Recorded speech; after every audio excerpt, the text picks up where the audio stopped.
Hello, my dear students, and my best wishes for all of you. This is Harish Gangwar present in this online class, and today I am here with the uses of participles in English language. So, yesterday we had discussed about participles, what is a participle, and its kinds, and the basic kinds are present participle, past participle, and perfect participles. So, now let's move forward to the uses of participles. What are the uses of participles? Let's watch in the video. Dear students, yesterday we had discussed a few uses of participles, and in which A, B, C 3 points we have studied, and now we are moving forward to the next point. I have also this explained this part. Having done my duty, this is perfect participle. I had told you yesterday, कल मैंने आपको बताया था ये perfect participle है, because perfect participle is formed by having plus third form of the verb, and here verb plus ing form, it is called present participle. Got it? And now we are moving forward to the next uses of participles. So watch the video carefully without skipping. And the next point, like an adjective, it qualifies a noun or a pronoun. जैसे मैंने कहा था, beginning में बताया था कि ये किसी नाउन या प्रोनाउन को क्वालिफाई करते हैं, इसलिए एडजेक्टिव कहलाते हैं. Like barking dogs seldom bite, and a rolling stone gathers no moss. Barking dogs, dog यहाँ पर एक नाउन है, and this is barking. Barking is present participle. It is present participle and it is used to show the quality of the dog. कैसा है dog? Barking dog, यानी भौंकता हुआ कुत्ता. यानी भौंकने वाले कुत्ते कभी कभी काटते हैं, जो कहावत बनाई गई है ना, जो गरजने वाले बादल हैं बरसते नहीं हैं, बिल्कुल सेम बात यहाँ पर दी गई है. तो यहाँ पर डॉग्स को बार्किंग वर्ड क्वालिफाई कर रहा है, और बार्किंग यहाँ पर present participle. And in this sentence rolling stone, stone कैसा? रोलिंग यानी लुढ़कता हुआ. Rolling stone gathers no moss, यानी जो इंसान अस्थिर होता है, जो मूवमेंट में रहता है, हमेशा किसी एक बात पर टिका हुआ नहीं रहता है, तो वो कोई काम नहीं कर पाता. यहाँ पर इसका मतलब ये है, कोई रोलिंग स्टोन है तो उस पर मॉस नहीं जमेगा. और यहाँ पर मॉस क्या है?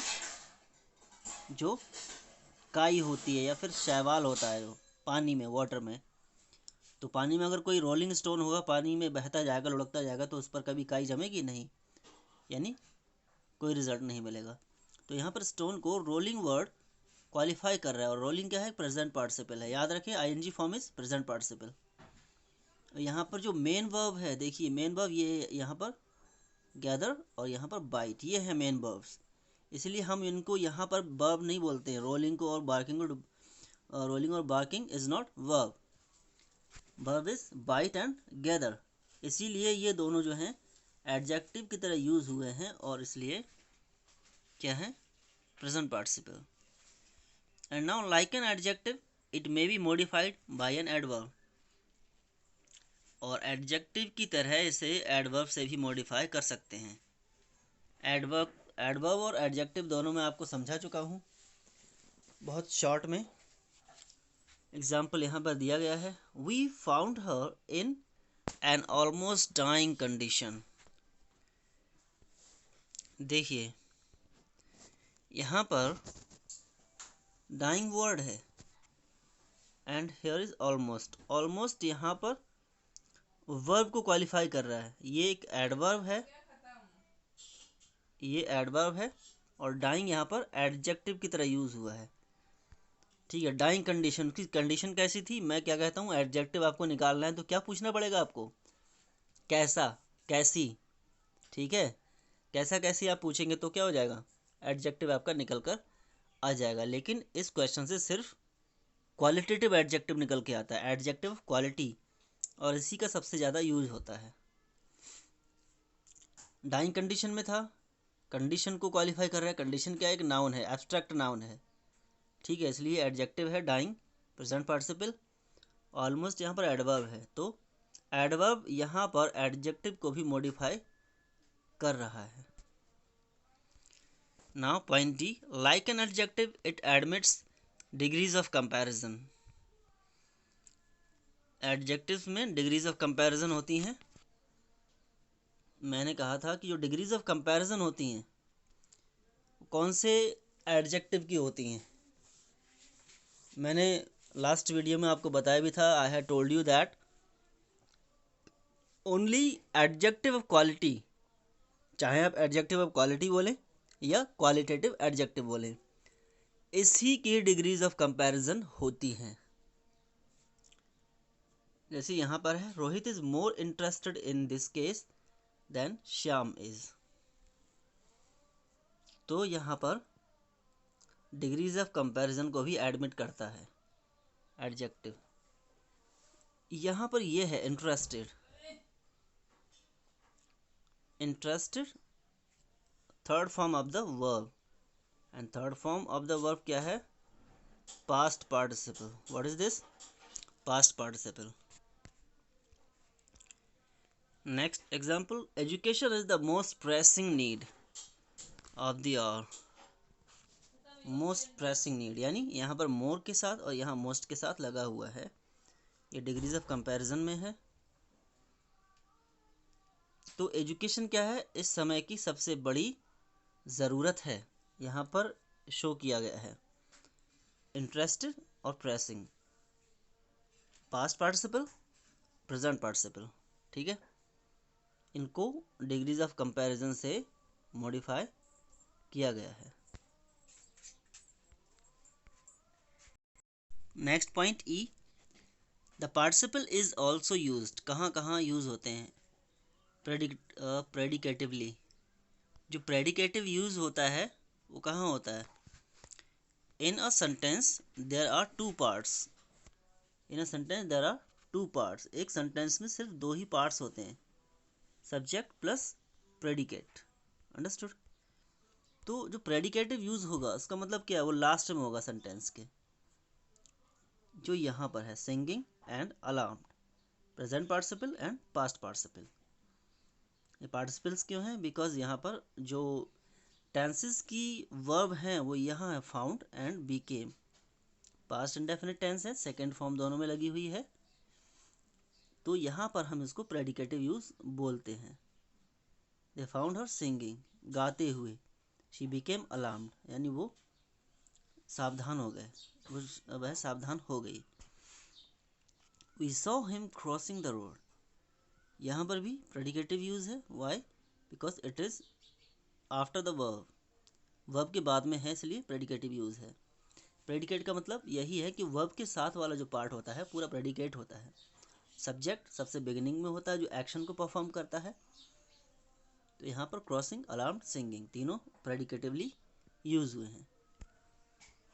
Second, the participle with a noun और pronoun going before it is use to form a phrase. कुछ पार्टिसिपल्स होते हैं जिनको नाउन या प्रोनाउन के साथ यूज करके, जैसे वेदर है एंड द रिलेटिव्स है, वेदर और रिलेटिव्स, यहाँ पर जो दो अलग नाउन्स हैं पार्टिसिपल्स से पहले लगे हुए हैं।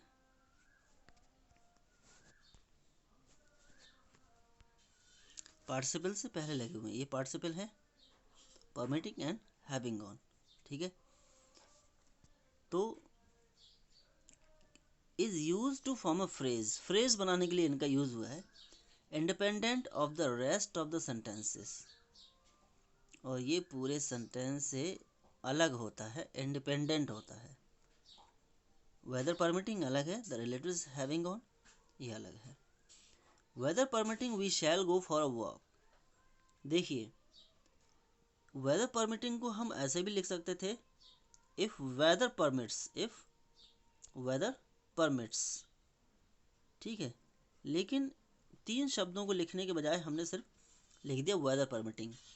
ऐसा हमने कब किया, जब हमें मालूम है यूजेस ऑफ पार्टिसिपल्स। जब हमें पार्टिसिपल्स के यूज आते हैं तो हम ऐसे लिख सकते हैं, weather permitting we shall go for a walk, यानी अगर वेदर अच्छा रहेगा तो हम वॉक के लिए जाएंगे।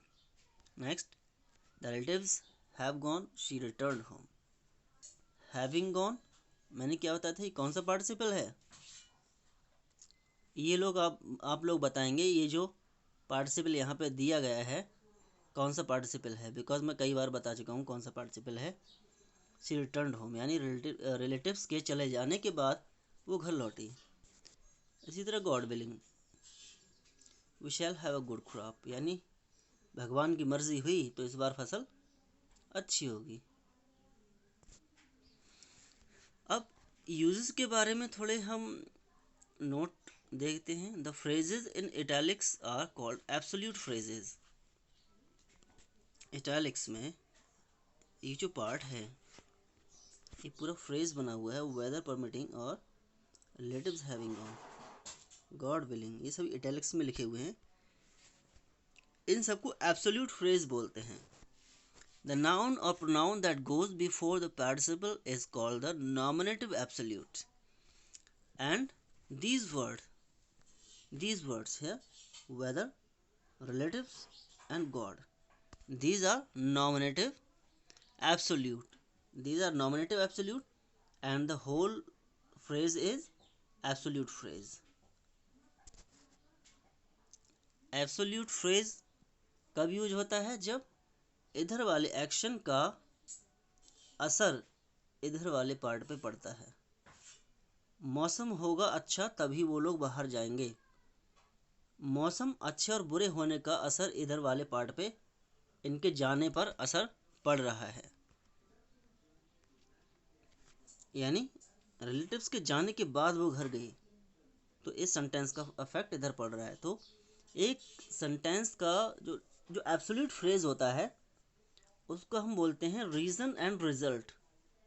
रीज़न और रिजल्ट यानी जो कारण परिणाम का संबंध है वो एब्सोल्यूट फ्रेज में देखने को मिलता है।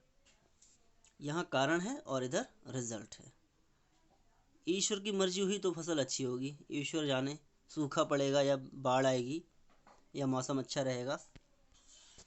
ठीक है, because it is neither the subject nor the object of any finite verb, क्योंकि ना तो ये सब्जेक्ट हैं ना ही ऑब्जेक्ट हैं किसी फाइनाइट वर्ब के, but stands alone with its participle, लेकिन अपने पार्टिसिपल के साथ अकेले खड़े हुए हैं, यानी अपने आप में अलग मीनिंग दे रहे हैं। ये तो हुई सभी यूजेस के बारे में, all the uses of participles. And now how to use correctively, correct तरह से कैसे यूज करें। When a participle is used, the noun or pronoun to which it refers must also be mentioned. जब हम participle use करते हैं तो noun या प्रोनाउन जिसके साथ में इसका यूज हो रहा है उसका भी मेंशन होना चाहिए। जैसे वॉकिंग इन द गार्डन,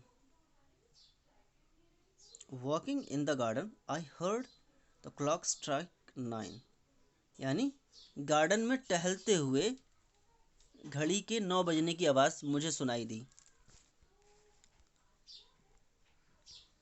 यहाँ ये है वॉकिंग, कौन सा पार्टिसिपल है? Present participle. किसको रेफर कर रहा है ये जो वॉकिंग, कौन कर रहा है वॉकिंग? ये जो सब्जेक्ट है आई, ठीक है, तो उसको मेंशन जरूर करना है जब भी हम पार्टिसिपल का यूज़ करेंगे। ठीक है, on the other hand the meaning of the following sentence is absurd. अगर इसको देखें, अगर हम सब्जेक्ट को मेंशन नहीं करेंगे, यहाँ पर आई को हम मेंशन ना करें, जैसे यहाँ पर आई हटा दी गई है तो क्या मीनिंग एब्सर्ड हो जाएगा। जैसे कहते हैं ना, सड़क पर मरा हुआ कुत्ता देखा, सड़क पर चलते हुए मरा हुआ कुत्ता देखा। जैसे ये walking in the garden the clock struck 9, तो क्या होगा कि गार्डन में टहलते हुए घड़ी ने 9 बजाए। अब बताइए, जो घड़ी है, जो वॉच है, क्लॉक है, वो गार्डन में जाकर टहलेगी क्या? इसीलिए करेक्ट यूज़ क्या होगा, हम यहाँ पर सब्जेक्ट को क्या रखेंगे, इस तरह से, I heard the clock strike 9, उसको रेफ़र करेंगे हम, वरना मीनिंग एब्सर्ड ऐसे ही होता है, मीनिंग एब्सर्ड। ठीक है, जैसे सेंटेंस दिया जाए, मुझे चक्कर आ रहे हैं, मैं चक्कर खा रहा हूँ, अगर यही सेंटेंस है तो आई एम ईटिंग सर्कल बिल्कुल एब्सर्ड हो जाएगा, लॉफेबल हो जाएगा। लेकिन यहीं पर हो जाए I am गिडिंग, I am feeling giddy, तो मीनिंग क्लियर। इस तरह का ध्यान रखना है। यहाँ पर भी इन्होंने ये क्लियरेंस दिया है, the sentence means that the clock was walking in the garden. इस सेंटेंस का मतलब क्या है कि जो घड़ी है वो बगीचे में टहल रही थी। देयर इज नो नाउन और pronoun to which the participle walking refers. Walking को रेफर करने वाला कोई नाउन प्रोनाउन नीचे से हटा दिया गया, तो सीधे क्या लगेगा, ये लगेगा कि ये घड़ी के लिए कहा गया है। तो सही यूज क्या है, walking in the garden, I heard the clock strike 9, क्योंकि टहल कौन रहा था, सब्जेक्ट, और बजाए किसने 9, घड़ी ने। इसके बाद impersonal absolute. Sometimes a participle is used correctly as an impersonal absolute as shown below. So roughly speaking, if one speaks roughly, we made a correct decision. तो roughly speaking, we made a correct decision. देखिए कभी कभी इस तरह से यहाँ पर use हो सकता है। ये सेंटेंस यहाँ पर हटा दिया गया, यहाँ से है सेंटेंस, रफली speaking we made a correct decision. अब रफली बोलते हुए हमने करेक्ट डिसीजन किया, यानी रफली तो कोई और बोल रहा था। अगर हम इस तरह से यूज़ करेंगे तो ये इम्पर्सनल एब्सोल्यूट हो जाएगा, जैसे ऊपर घड़ी वाला था। देखिए रफली स्पीकिंग ये कर रहा था कोई और, लेकिन डिसीजन हमने किया। जिस तरह घड़ी ने 9 बजाए लेकिन आवाज़ किसी और ने सुनी। अगर इस तरह से यूज़ होता भी है तो उसको इम्पर्सनल एब्सोल्यूट बोलेंगे। Assuming that it is a holiday, what shall we do? अगर हम assume करें कि हॉलीडे है तो हम क्या करेंगे। अब ये तो सेंटेंसेस हैं, हम कैसे यूज़ करेंगे। पार्टिसिपल्स से सेंटेंसेस को ज्वाइन करना। Now dear students, you must be thinking that what is the use of participles, that sir is teaching us participles, कि इसका यूज़ क्या है जो हमको पढ़ाया जा रहे हैं इतने 2-3 दिनों से। तो माय डियर स्टूडेंट्स, इसका यूज़ है कॉम्बिनेशन में, कॉम्बिनेशन ऑफ सेंटेंसेस में, जो आपके लगभग 8 से 10 सेंटेंसेस आते हैं, और उन 8 से 10 सेंटेंसेस में से आपको 2-3 सेंटेंसेस ऐसे ही मिलेंगे। अब ये दो अलग अलग सेंटेंसेस हैं, these are two separate sentences. It was a hot day, I did not go out.